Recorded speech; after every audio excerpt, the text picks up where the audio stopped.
തലശ്ശേരിയിലെ Logans road. ഇതാണ് തലശ്ശേരിയിലെ ലോഗൻസ് റോഡ്.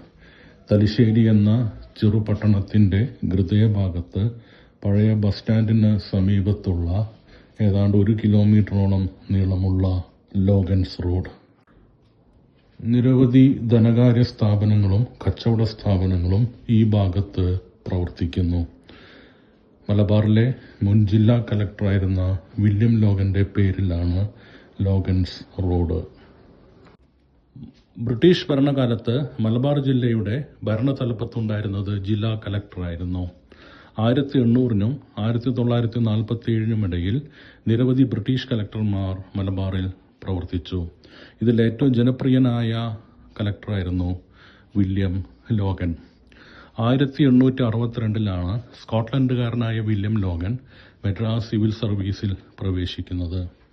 1887 വരെ, അതായത് നീണ്ട 25 വർഷക്കാലം അദ്ദേഹം മലബാറിൽ വിവിധ വകുപ്പുകളിൽ സേവനമനുഷ്ഠിച്ചു.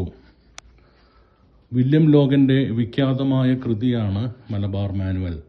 1887ലാണ് ഈ കൃതി രചിക്കപ്പെട്ടത്.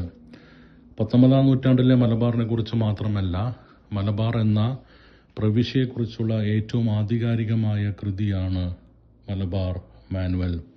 ഇംഗ്ലീഷിൽ എഴുതപ്പെട്ട മലബാർ മാനുവൽ മലയാളത്തിലേക്ക് തർജ്ജിമ ചെയ്തത് പ്രശസ്ത പത്രപ്രവർത്തകനായ ശ്രീ ടി വി കൃഷ്ണനായിരുന്നു.